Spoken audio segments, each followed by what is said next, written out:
ಶಿಕ್ಷಕರೊಬ್ಬರು ಕೋಲಿನಿಂದ ಥಳಿಸಿದ ಪರಿಣಾಮ 6ನೇ ತರಗತಿ ವಿದ್ಯಾರ್ಥಿಯೊಬ್ಬ ಎಡಗಣ್ಣಿಗೆ ದೃಷ್ಟಿ ಕಳೆದುಕೊಂಡಿರುವ ಘಟನೆ ಉತ್ತರ ಪ್ರದೇಶದ ಕೌಶಂಬಿಯಲ್ಲಿ ನಡೆದಿದೆ.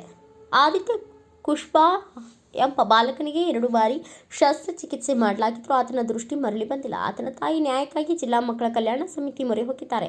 ಶಿಕ್ಷಕ ಶೈಲೇಂದ್ರ ತಿವಾರಿ ವಿರುದ್ಧ ಪೊಲೀಸರು ಪ್ರಕರಣ ದಾಖಲಿಸಿಕೊಂಡು ತನಿಖೆ ನಡೆಸುತ್ತಿದ್ದಾರೆ. ಮಾರ್ಚ್ 9ರಂದು ಘಟನೆ ನಡೆದಿದ್ದು, ಘಟನೆ ಬಗ್ಗೆ ವಿದ್ಯಾರ್ಥಿ ವಿವರಿಸಿದ್ದಾನೆ. ಶಾಲೆಯ ಹೊರಗೆ ಆಡುತ್ತಿದ್ದ ಕೆಲವು ವಿದ್ಯಾರ್ಥಿಗಳನ್ನು ಕರೆಯಲು ಶಿಕ್ಷಕರು ಹೇಳಿದರು. ಆದರೆ ಕರೆದರೂ ವಿದ್ಯಾರ್ಥಿಗಳು ಬರಲಿಲ್ಲ. ಅವರು ಬಾರದ ಬಗ್ಗೆ ಶಿಕ್ಷಕರಿಗೆ ತಿಳಿಸಿದ್ದೆ. ಸಿಟ್ಟಾದ ಶಿಕ್ಷಕ ನನಗೆ ದೊಣ್ಣೆಯಿಂದ ಹೊಡೆದರು. ಪೆಟ್ಟಾದ ಬಳಿಕ ಚಿಕಿತ್ಸೆಗಾಗಿ ಕರೆದೊಯ್ದರು. ಐ ಡ್ರಾಪ್ಸ್ ಹಾಕಿ ತರಗತಿಯಲ್ಲಿ ಮಲಗಿಸಿದ್ರು. ಈಗ ನನಗೆ ಎಡಗಣ್ಣಿನ ದೃಷ್ಟಿ ಕಾಣುತ್ತಿಲ್ಲ ಎಂದು ತಿಳಿಸಿದ್ದಾರೆ. ಆದಿತ್ಯನ ತಾಯಿ ಶ್ರೀಮತಿ ಮಾತನಾಡಿ, ನನ್ನ ಮಗ ನೆವಾರಿಯ ಸರ್ಕಾರಿ ಶಾಲೆಯಲ್ಲಿ ಓದುತ್ತಿದ್ದಾನೆ. ಆತನ ಮೇಲೆ ಶಿಕ್ಷಕ ದೊಣ್ಣೆ ಎಸೆದಿದ್ದಾರೆ. ಅದು ಬಾಲಕನ ಕಣ್ಣಿಗೆ ಬಿದ್ದು ರಕ್ತಸ್ರಾವವಾಗಿದೆ. ನಾವು ಪೊಲೀಸರಿಗೆ ದೂರು ನೀಡಲು ತೆರಳಿದ್ದೆವು. ಆದರೆ ಅವರು ದೂರು ದಾಖಲಿಸಿಕೊಳ್ಳಲಿಲ್ಲ. ಶಿಕ್ಷಣ ಇಲಾಖೆಯ ಗಮನಕ್ಕೆ ತಂದ ಬಳಿಕ ಪ್ರಕರಣ ದಾಖಲಿಸಿಕೊಳ್ಳಲಾಗಿದ್ದು, ತನಿಖೆ ನಡೆಸುತ್ತಿದ್ದಾರೆ ಎಂದು ಹೇಳಿದ್ದಾರೆ.